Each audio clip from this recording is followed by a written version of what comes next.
not only are you seeing the kind of angry response of Andrew Tate, but there's also a more kind of vengeful and trolly response to all of this, which is to like check out of life and just become cynical and bitter and resentful. Yeah. And Jordan, of course, was first to really talk about what happens when you do that. But actually, I think it's time for us to have a conversation about what it is that, now that we've stopped the demonizing, or some of us are at least saying we're going to stop other people from doing the demonizing, we just should, I think, talk more about what it is that a man is supposed to do. And you talk about being a man, or the phrase "man up," and that's one of the things where I think there's been a lot of confusion. Maybe you can help us out with that, which is there's a kind of idea that you're never, ever, ever supposed to just like bottle up your feelings for a bit and just get on with it, because that's bad, right? Well, what do you think about that? I think it's crap. I was actually talking about a high school group a while back. It was a big conference they were having, and they wanted me to talk about masculinity. And I asked the question, is it okay for men to cry? And everybody, yes, of course, absolutely. I'm like, is it though? Like all the time, right? I said, now listen, because I can already see the comments on this, right? Like, of course men can cry. How dare you? That's toxic masculinity. Yes, it is appropriate for men to cry at times. It is not appropriate for you to cry in the midst of crisis. That's when you're supposed to compartmentalize. We keep hearing about how good men are at compartmentalizing. That's part of it. Part of our emotional maturity is when there's a dangerous situation, when there's a crisis, when you have to be there for other people, you keep your emotions under control. You can call that bottling up. And yeah, if you keep them bottled up forever, that's bad. That's not emotionally mature. But in the midst of a dangerous situation and a crisis or whatnot, where everyone else is looking and depending on you for leadership and security, yeah, you don't need to be over there having a good cry, right? And then I'll ask the ladies in the room. I'll be like, ladies, okay, we all know that the proper answer is, I want a man that's in touch with his feminine side. Do you? Do you? Do you want a guy that's all weepy all the time? No, you don't. Maybe there's something to that. Maybe like just how we've identified certain traits within men that need to be developed positively, there are certain indicators in the way that women respond to masculinity. And if a guy's walking around like a weepy little punk all the time, you're not interested. Why? Well, because he's probably not the sort of person that can defend you or your children one day, right? So let's just admit something. Yes, it's okay for men to cry in certain elements, certain times and whatnot. It's also incredibly essential that men develop the sort of emotional maturity that allows them to keep themselves under control, under dangerous and trying circumstances, so that they can take care and protect the people that they love. And instead of demonizing that as just bottling it all up, maybe we should once again recognize that no, when that's done properly, that requires a great deal of discipline and sacrifice on behalf of man. And guess what? We love to be that guy. We love to be that. You show me the one male role model in any sort of movie where the guy's weeping and crying all the time in danger. No, it's the guy that's got his crap together in the midst of chaos. Now, do we have to have a conversation on what happens when, okay, now I'm out of the crisis and there has to be... Yes, this is exactly it. That's such a good point. Yeah. Oh, by the way, I love the way you broke that down, because that's exactly right. But I think the piece that historically has been missing, and I think there is a conversation to be had, is I'm going to, people get offended by this, but like when I was at school, if you showed your feelings, you were gay. Like, yeah, that was, what, you've got feelings, gay, right? That's how it was, right? Good times. Right, yeah. And there's nothing wrong with being gay, obviously, but you know what I mean, right? And that's maybe a bit, what I do actually feel we have made progress, which is men have been encouraged to have a conversation, maybe with other men, and go, I was really struggling there for a while, or I've been through this terrible thing, and to share that. What's a healthy way to process that stuff once the crisis is over? I think there's two elements to this. One is, like, I always talk about, like, men or women, but I specifically address this to men a lot. There's 5 categories of your life, right? There's the spiritual, the physical, the emotional, the intellectual, and the professional, right? No matter who you are, what you do, and you're always going to be developing these aspects of your life. They're always going to have an impact. The reason why I think the spiritual is important is because I get my identity in Christ. Okay, what does that mean? Right? Because we've all heard the Sunday school version of this, but what does that actually mean? Well, it actually means I have a transcendent source for my identity, my meaning, my purpose that never goes away, right? So was I proud of being a Green Beret? Yes. I'm not a Green Beret anymore. What happens to my identity if everything is just encapsulated by that? You see, okay, I served 10 years in the Virginia General Assembly. I'm proud of that. Look, I've met people that their entire identity is wrapped up in being a politician, and they're typically the people you don't want to be in power. So the reason why having something rooted in something that provides objective truth, objective morality, transcendent meaning and purpose, the reason why that's so important is because it actually gives me an intellectually consistent way to explain suffering. I'm not confused by it. I'm not surprised by it. I wasn't promised to know suffering in life. I was promised quite the opposite. And so when it happens, it's like, okay, how do I deal with it? Right? I don't automatically look at it as, oh, this is some source of great cosmic injustice and something must be done. No, it's part of life. I got to deal with it. How do I deal with it effectively? And how do I deal with it in such a way where I can also protect the people that I love? So right off the bat, when you have that sense of identity, meaning, and purpose, then no matter what you go through, your core is there. And that's critical. It's absolutely critical. I watched so many guys that were just incredibly good operators, incredible soldiers. They get home, their marriage breaks apart, their relationship with their kids breaks apart, their career suffers as a result, and now everything that they got any sort of identity or meaning from is gone. And it's a really easy step from there to a whole lot of self-medication and self-destructive behavior. So that's the first one. It's important. And the reason I say that is because I have so many people like, I love everything you say, just leave God out of it. No, right? The second part is fostering strong, good relationships with other friendships with other men. I think a lot of times that helps too when you have other men that, again, they don't have to have all the same experiences that you do. And I think this needs to go, I think there's three components to this.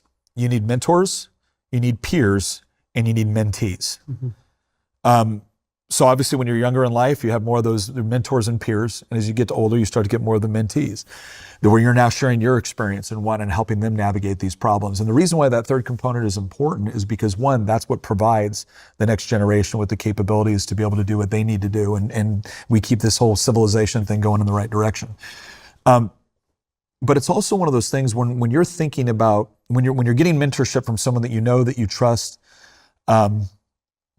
when you have other peers that rely on you and you can rely on them, and so you have that shared experience. And then when you have other people that you're going to be responsible for bringing up. Again, as a father, this was critical. I recognize that my son is replacing me in this world.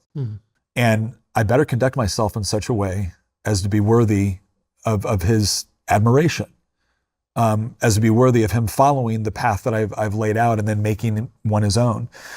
And so I think when we develop those kind of relationships where we can sit down and we can talk with somebody that, again, you have that, I think the shared faith really, really does matter. I really do think. I think it provides a common place, a common reference point that goes beyond either of you and your experience. I think that's really important.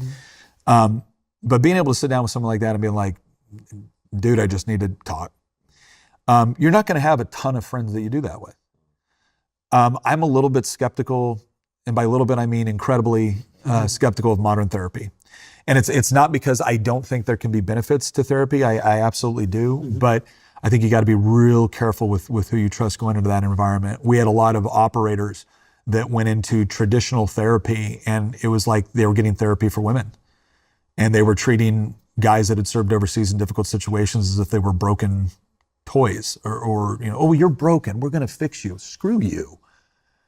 One of the most effective ways that I saw with a lot of men was this program they had done where they were trying to teach, highly trained operators how to deal with all the stress and whatnot that was coming in and impacting their marriage and impacting them as a father and everything else.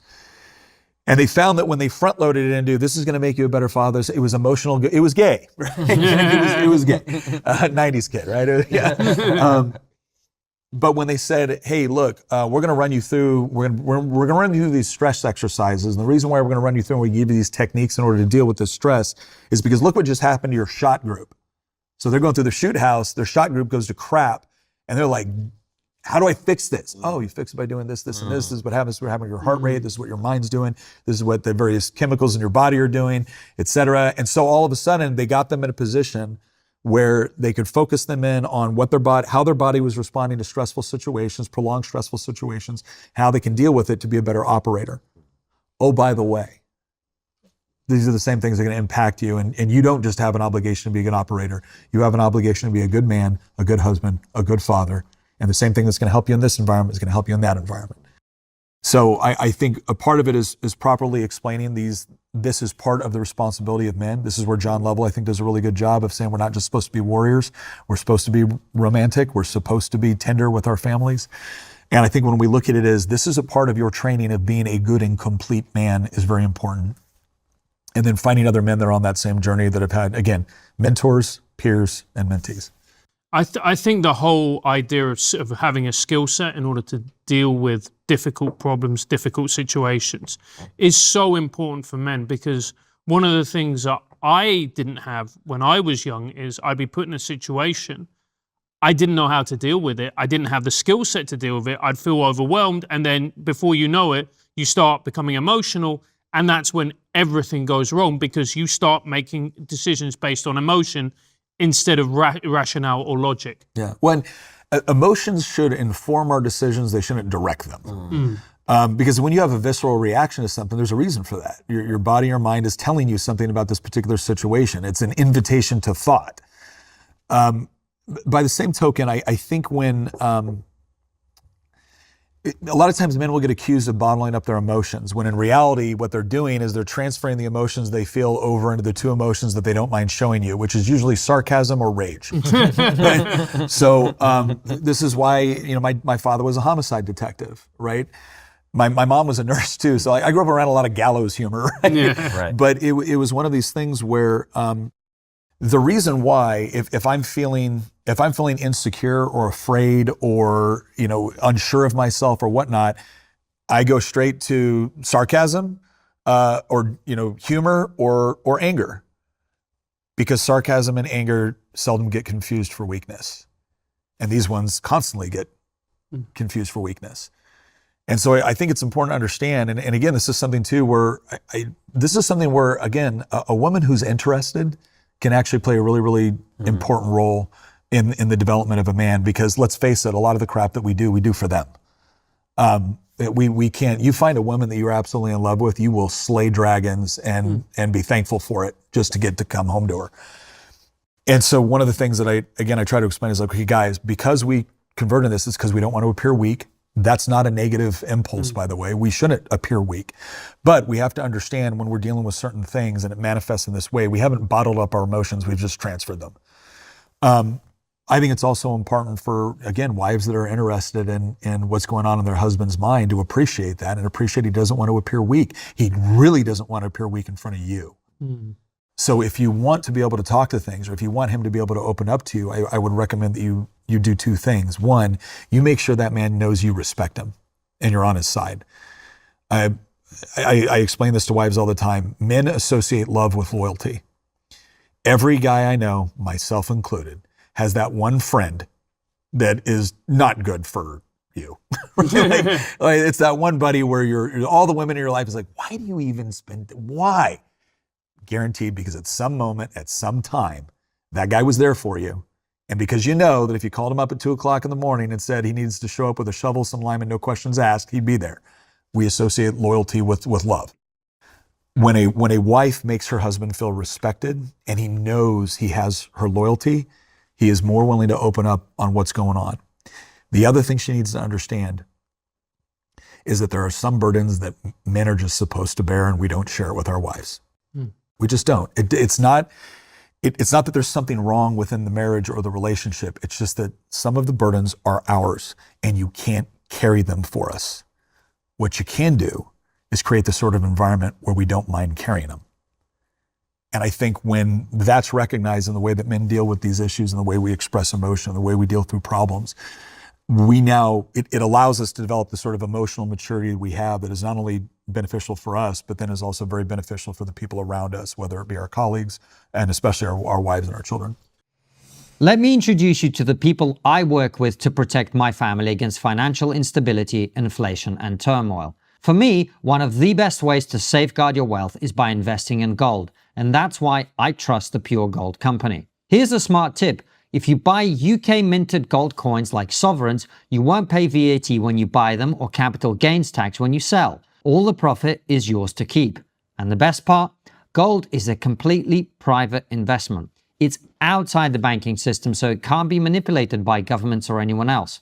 Unlike digital assets, it's yours in the truest sense. The Pure Gold Company is trusted by first-time investors and seasoned professionals alike. What I really appreciate about them is a knowledgeable, pressure-free approach. They explain everything clearly, so you feel confident about your decisions, and they never push you to buy. Physical gold has stood the test of time as a store of value, and it offers peace of mind that other assets can't match. It's reassuring to know that even if the banking system falters, your gold and its value remain safe. Whether you're looking to diversify your investments, protect your savings, or just gain the security of owning a real physical asset, we highly recommend the Pure Gold Company. Click the link in the description or go to pure-gold.co/trigger to get your free copy of the investor guide. That's pure-gold.co/trigger. Take control of your financial future today. I think that's so important. And one of the things that I get really worried about, Nick, is when we associate our emotions with who we are, and also we turn them into identity. Yeah. And you see this with social media, and you know, someone's got bipolar, and bipolar, by the way, is a very serious illness. I don't mean to trivialize it. If you've got bipolar 1 or 2, it is awful and it's a real cross to bear. But that's not your identity. Your identity isn't bipolar. Yep. Your identity isn't the fact that maybe you've got some type of anger disorder. Yeah, well, this is another problem I have within the larger philosophical realm of what they call intersectional politics. So the generous definition of intersectional politics is the understanding that there have been historical injustices, oppressions, and depending on what sort of groups that you fit into, then theoretically you could have been subject to more of those oppressions or more of those, systematic racism or sexism or whatever else. And the idea is that, okay, if you're a woman, okay, well then there were certain, injustices, and again, we can debate on what they are to what extent, but just for argument's sake.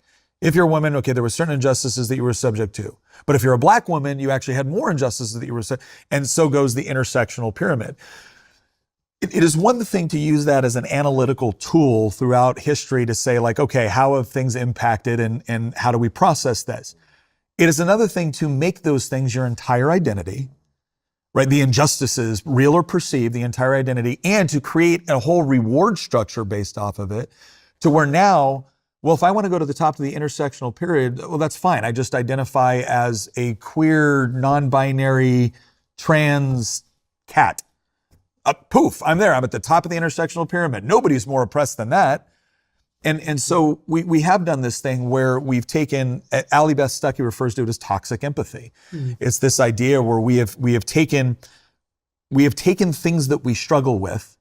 Oftentimes we add, I think, diagnoses that I'm not quite sure. There's a lot of self-diagnosis, a lot of TikTok diagnosis going on out there.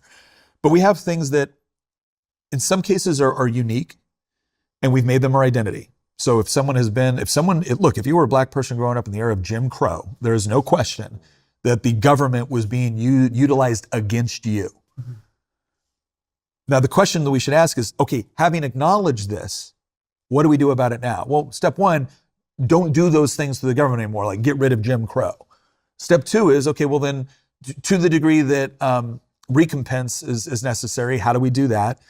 But the thing that never should have entered into this conversation is, and now you're a victim. That's a core component of your identity. You can't get ahead without some sort of outside structure doing it. You have no control over your future. That has been determined for you based off of the circumstances that you found yourself in. It's just some of the most destructive, it's destructive for the individual. It's incredibly beneficial for the political structures that benefit from it.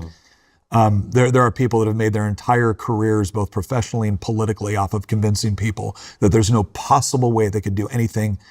One of the people that did that just got elected to mayor of New York City. But yeah, it's an incredibly destructive mindset, and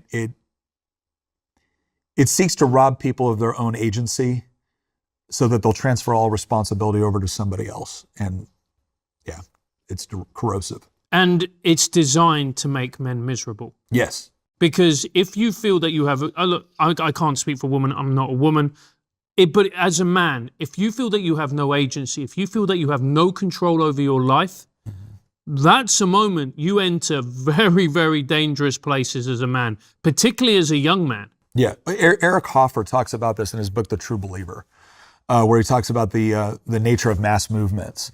And one of the things he talks about there is when you can convince a group of people that essentially they don't have any agency in and of themselves. There's no way that they can actually fix their problems. They have to operate as part of the group.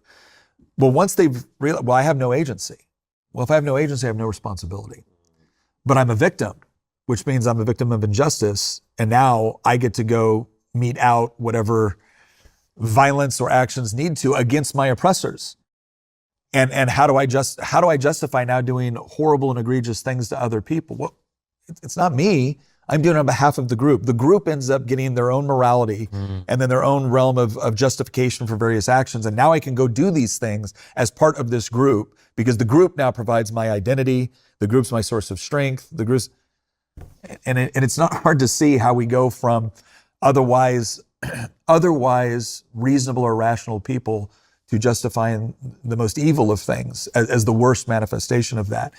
The kind of the other manifestation of it is just the absolute sense of helplessness. And in an age where there's endless dopamine hits from everything from games to porn to everything else, you're never going to really get a sense of meaning or fulfillment or purpose, but you can kind of push yourself along day to day with, again, these little stimulus. The end result, though, is that eventually that just leads to, again, a really dark place of depression. And then at that point, you see a lot of people either choosing to, rebel in very, very dangerous and destructive ways, or they choose other ways to end their suffering.